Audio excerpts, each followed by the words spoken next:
Mr. Chairman, don't we have House rules and committee rules regarding subpoenas and then rules about having hearings? Is that there was an inquiry? Your time was expired. I'd like to know the rules of the House and our committee. Read them. And juries are comprised of American citizens, and the people that have entered pleas of guilty that will be flipping on your leader in a minute, they are Republicans. I do want to point that out. And half of them were Republicans that were handpicked by Donald Trump himself. So, to be clear, whatever happens to your little leader, it's going to be because of the actions that he took. Well, this was an eventful hearing, huh? It was merely a couple back and forths away from turning it into the House of Parliament, which, to be honest, I'm all in favour of. Gentlemen, time's expired. Chair recognizes Ms. Green from Georgia for 5 minutes. Thank you, Mr. Chairman. Excuse me, Hunter. Apparently you're afraid of my words. Whoa! Counsel for your bogus J6 committee. Well, first of all, every court in the land has rejected the claim there was anything bogus about it, as you know. I know you'd like to believe it, but your fantasies are not the law of the United States. I have great fantasies. I'm certain you do. And you and Ms. Green might want to discuss them together. It had it all. Pettiness, scathing retorts, and a massive blown-up picture of the only current candidate for president alongside what he's described as good friend Jeffrey Epstein. So, again, because the gentle lady from Georgia, I know is such an advocate for women's rights, as she mentioned, and is so concerned about grooming, and apparently we don't have any standards here anymore. Again, I just want to remind my colleagues, because, you know, I don't want them to forget about hypocrisy, okay? I don't want them to forget about hypocrisy. But, you know, Donald Trump was asked about Jeffrey Epstein, and when he was asked, he said, you know, Jeffrey likes him young. Well, how did the president know that? But it was Texas Democrat Jasmine Crockett that stole the show, as she outlined what far too many seem to overlook in regards to the political game Republicans are now playing over the events of January 6th. It wasn't a game that day when they were running, hiding, and pleading with their cult leader to call off his band of domestic terrorists. And juries are comprised of American citizens, and the people that have entered pleas of guilty that will be flipping on your leader in a minute, they are Republicans. I do want to point that out. And half of them were Republicans that were handpicked by Donald Trump himself. So, to be clear, whatever happens to your little leader, it's going to be because of the actions that he took. So you can talk all you want to about how January 6th was nonsense, but all of y'all were running at that time. Y'all were grabbing y'all's gas masks, and y'all were running to your offices because you didn't know if they were coming to kill you. You should have cared that somebody was there to protect you, but instead you want to play games because you found out that it was your leader that decided that he wanted to propagate an insurrection on our country. So don't tell me that you care about the Constitution, because you don't. All you care about is Trump getting reelected, and I'll yield the last of my time to my leader. Thank you very much, Ms. Crockett, for your eloquent and powerful and irrefutable remarks. Now, this comes after Trump took to the stage at his rally last weekend and referred to said insurrectionists as hostages, which, of course, was echoed then by his band of cult followers. They've done, and they ought to, you know what they ought to do? They ought to release the J6 hostages. They've suffered enough.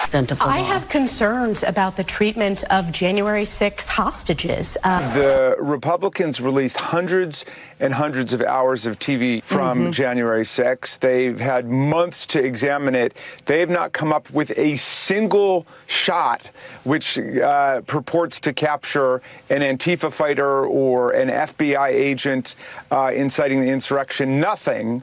And yet they're still out there spreading their propaganda and disinformation about how it was really Antifa and FBI agents, which of course would make it strange to argue that all these people should be released and Trump's going to pardon them. So let's recap, shall we? Just so I'm making sure we've got all the 125 different versions of that day straight. First, they condemned it with a full chest. Let me be clear. Last week's violent attack on the Capitol was undemocratic, un-American, and criminal. Violence is never a legitimate form of protest.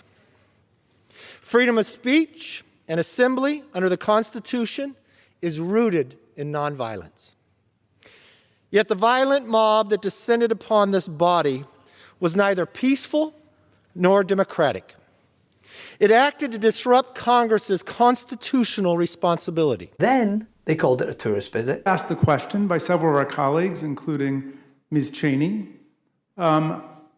about statements that you made saying that the January 6th violent insurrection against Congress was akin to a normal tourist visit. You agree or disagree with the officers who spent 4 or 5 hours battling that medieval mob that had baseball bats and lead pipes and so on? Do you stand by the statement that the people that they were fighting were tourists, or would you agree with them that they were terrorists? Then they lied and blamed Nancy Pelosi for not sending in the National Guard. Not only was that debunked, but why would she need to send in soldiers if it was just a tourist visit? This false claim that Nancy Pelosi had been in charge of Capitol security on January 6, 2021, that is false, as is his claim that Pelosi rejected an offer of 10,000 National Guard troops that he made. There was no evidence he even made the offer. Pelosi says she never received such an offer, and in fact, it is Donald Trump, the President of the United States, who had the authority to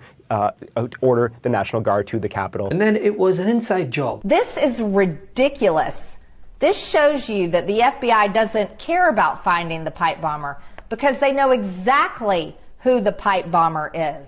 And they use their resources and your hard-earned tax dollars to go after people because they support Trump and they were mad about the election of 2020 and these people walked in the Capitol. You see, this should never happen. The federal government should never be weaponized against the people and set up honeypots and traps to draw people in and actually take part in making these people commit crimes and then framing the people to set up a narrative against a president. It's wrong. And I believe that's what happened on January 6th. Followed then by pleas to free said inside job detainees, which then has me confused. Why would you want to free Antifa and BLM members if they were the ones doing it? And now we're at the point of calling them hostages. Time in our history, insurrectionists had come to stop the peaceful transfer of power in America. Millions of people are storming the United States. When you talk about insurrection, what they're doing, that's the real deal. That's the real deal, not patriotically and peacefully. Trump's mob wasn't a peaceful protest. It was a violent assault. Release the J6 hostages, Joe. And you wonder why Representative Crockett is mad. You wonder why Democrats are tired of having to sit across the aisle and listen to such cognitive dissonance from people that contradict themselves each and every minute they waste of taxpayer dollar doing whatever it is they're told to do. And it was a great business grift for a guy who went bankrupt several times. And yet, out of some misguided partisan loyalty, you're going to stick with him. I don't even know why you stick with him. He was a Democrat longer than he was a Republican. He wanted to run for president on the Reform Party. You guys have been taken over by an absolute con man. And now you're acting like members of a religious cult who don't even remember how you got in the first place. Also, they can bend the knee to a cult leader that openly admits to not giving a single shit about whether Americans go bankrupt or not, as long as it makes him look good. When there's a crash, I hope it's going to be during this next 12 months, because I don't want to be Herbert Hoover. The one president, I just don't want to be Herbert Hoover. This place is being run is just so absurd. It is pathetic. We are facing a partial government shutdown by the end of next week. The extreme MAGA Freedom Caucus is once again eager to shut it down. Now, maybe they think a shutdown will help crash the economy, like Donald Trump has said he wants. The leader of the Republican Party spent the week praying for the economy to collapse because he thinks it will help him win the election in November. Imagine that. I mean, if you are still in the need of motivation to get out and vote in 2024, then my God, here it is. And that really illustrates the difference between Democrats and Republicans. We want America to succeed no matter who is in charge because we love this country and we put people over politics. But Republicans led by Trump are cheering for America to fail and for everyone to suffer because they think it will help them politically. What a sick, twisted, messed up ideology. They are literally cheering for America to fail. And I guess they think that maybe if they shut down the government, that will help. I heard that the current speaker was on the telephone with Donald Trump, basically begging him to support the deal to fund the government. Because, you know, let's be honest, that's who runs this place, Donald Trump and the MAGA extremists. Thanks so much for watching. We're only a few subscribers short of 2 million subs. Please subscribe right now to the MeidasTouch YouTube channel for free and help us grow this unapologetically pro-democracy network.